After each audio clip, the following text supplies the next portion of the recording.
আপনার মোবাইলের ডিসপ্লে সঠিকভাবে কাজ করছে না, টাচ অনেক স্লো, বারবার হ্যাং হয়ে যাচ্ছে। মোবাইলের ডিসপ্লের এই সমস্যার সমাধান খুব সহজে করতে পারবেন। মোবাইলের ডিসপ্লে নতুন মোবাইলের মতো চলবে, মানে ডিসপ্লে ফাস্ট হয়ে যাবে, হ্যাং করবে না, স্লো চলবে না। এই জন্য কয়েকটি লুকানো সেটিংস মোবাইলে সঠিকভাবে করতে হবে। কোন সেটিংসগুলো করলে মোবাইলের ডিসপ্লে ঠিক হয়ে যাবে, চলুন দেখি। প্রথমে মোবাইলের সেটিংসে ক্লিক করবেন। সেটিংস থেকে ডিসপ্লে সেটিংসে ক্লিক করবেন। রিফ্রেশ রেট, নিচের দিকে রিফ্রেশ রেট সেটিংসটি থাকবে, এই সেটিংসে ক্লিক করবেন। Screen refresh rate high select ছিল, ডিফল্টভাবে আপনার মোবাইলেও দেখবেন সর্বোচ্চ রিফ্রেশ রেট সিলেক্ট করা আছে। আমার মোবাইলের ডিসপ্লে সঠিকভাবে কাজ করছিল না, এই জন্য রিফ্রেশ রেট কমিয়েছি। আপনিও মোবাইলের রিফ্রেশ রেট স্ট্যান্ডার্ড সবচেয়ে কম সিলেক্ট করবেন। প্রথমে ডিসপ্লে সেটিংস থেকে রিফ্রেশ রেট কমিয়ে নেবেন। মোবাইলে যে অ্যাপগুলো ইনস্টল করে রেখেছেন সেই অ্যাপগুলো থেকে কোনো একটি অ্যাপ যদি মোবাইলে ভাইরাস প্রবেশ করায় তাহলে কিন্তু মোবাইলের ডিসপ্লে স্লো হয়ে যাবে, বারবার হ্যাং করবে, মোবাইলের ডিসপ্লে সঠিকভাবে কাজ করবে না।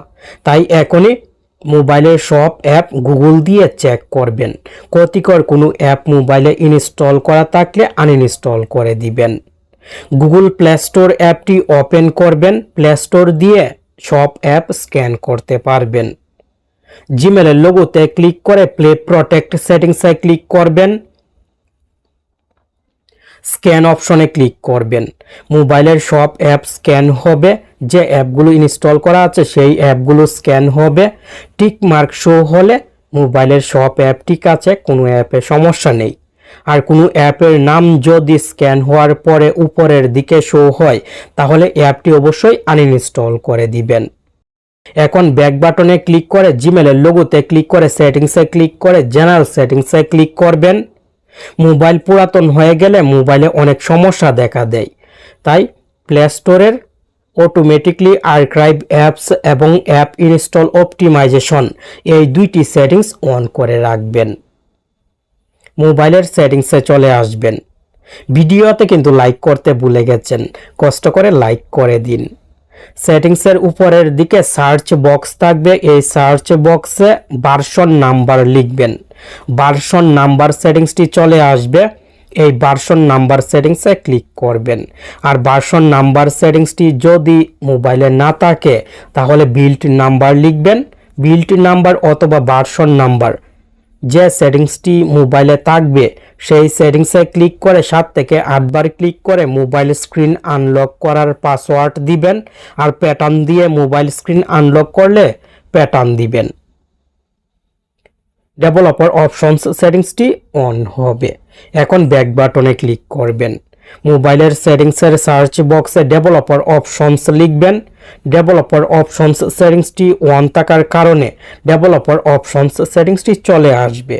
ডেভেলপার অপশনস সেটিংসে ক্লিক করবেন। রানিং সার্ভিস সেটিংসে ক্লিক করবেন। প্লে স্টোর থেকে অথবা অন্য কোনো অ্যাপ থেকে যে অ্যাপগুলো মোবাইলে ইনস্টল করেছেন সেই অ্যাপগুলো যদি রানিং সার্ভিসে থাকে তাহলে কিন্তু অ্যাপটি মোবাইলের ব্যাকগ্রাউন্ডে চলে, মোবাইল হ্যাং করাবে, মোবাইলের ডিসপ্লের সমস্যা তৈরি করবে। এখানে কোনো অ্যাপ রাখবেন না। রানিং সার্ভিসে কোনো অ্যাপ থাকলে অ্যাপের নামের উপরে ক্লিক করে স্টপে ক্লিক করে অ্যাপটি বন্ধ করবেন। আর মোবাইলের সাথে যে অপশন সেটিংস এবং অ্যাপ ডিফল্ট ইনস্টল করা ছিল সেই সেটিংস অপশন অ্যাপ স্টপ করার দরকার নেই। শুধু প্লে স্টোর থেকে অথবা অন্য সাইট থেকে যে অ্যাপগুলো ইনস্টল করেছিলেন সেই অ্যাপগুলো রানিং সার্ভিস থেকে স্টপ করবেন।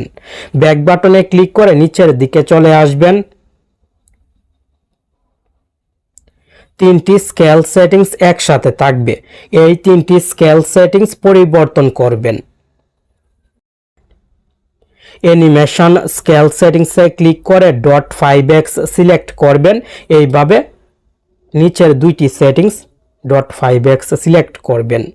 এই 3টি সেটিংস .5x সিলেক্ট করার পরে আপনি নিজেই বুঝতে পারবেন ডিসপ্লে কতটা ফাস্ট হয়েছে। মোবাইলের ডিসপ্লে অনেক ফাস্ট হয়ে যাবে, মোবাইল ব্যবহার করতেও ভালো লাগবে, নতুন মোবাইলের মতো ডিসপ্লে কাজ করবে।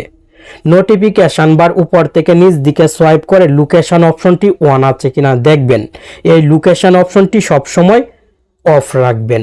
লোকেশন অন থাকলে ডিসপ্লে স্লো কাজ করে। রিসেন্ট অ্যাপ পরিষ্কার রাখবেন। যে অ্যাপগুলো ব্যবহার করা হয়ে যাবে সেই অ্যাপগুলো রিসেন্ট বাটনে ক্লিক করে ব্যাকগ্রাউন্ড থেকে বন্ধ করে রাখবেন, কারণ অতিরিক্ত অ্যাপ ব্যাকগ্রাউন্ডে চললেও কিন্তু মোবাইল হ্যাং করে, স্লো কাজ করে। আর মোবাইল হ্যাং করলে ডিসপ্লে মনে হয় স্লো চলছে। তাই কষ্ট করে ব্যাকগ্রাউন্ড থেকে সব অ্যাপ পরিষ্কার করে রাখবেন। অপ্রয়োজনীয় অ্যাপ মোবাইলে ইনস্টল রাখবেন না। যে সেটিংস এবং কাজগুলো দেখিয়েছি সেই সেটিংস এবং কাজগুলো করার পরে পাওয়ার বাটনে চাপ দিয়ে ধরবেন। মোবাইলের পাওয়ার বাটনে চাপ দিয়ে ধরে এই আইকনটি রিস্টার্টে রাখবেন। মোবাইল একবার রিস্টার্ট করে নেবেন। রিস্টার্ট করার পরে মোবাইল ব্যবহার করবেন, আশা করি ডিসপ্লে সঠিকভাবে কাজ করবে। আর মোবাইল রিস্টার্ট করলে কিন্তু মোবাইল থেকে কোনো কিছু ডিলিট হবে না, মোবাইল অফ হয়ে অটোমেটিক অন হবে, স্বাভাবিকভাবে মোবাইলের সব কাজ করতে পারবেন। আশা করি এইভাবে খুব সহজে আমার মোবাইলের মতো আপনিও আপনার মোবাইলের ডিসপ্লে ঠিক করতে পারবেন।